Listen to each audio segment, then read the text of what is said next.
Hello, welcome to Do It Yourself channel. Today I will show you where to find the options and how to change volume of our notifications in Samsung Galaxy S22. To look for our notification options, sound options, we have to go to Settings and Sounds and Vibration. Here we have Notification and Sound. Right here we can change a few things. We can change it to silent.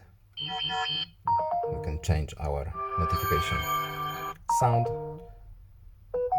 This is our default sound, and our volume is right here. Also, we have this little funny option here.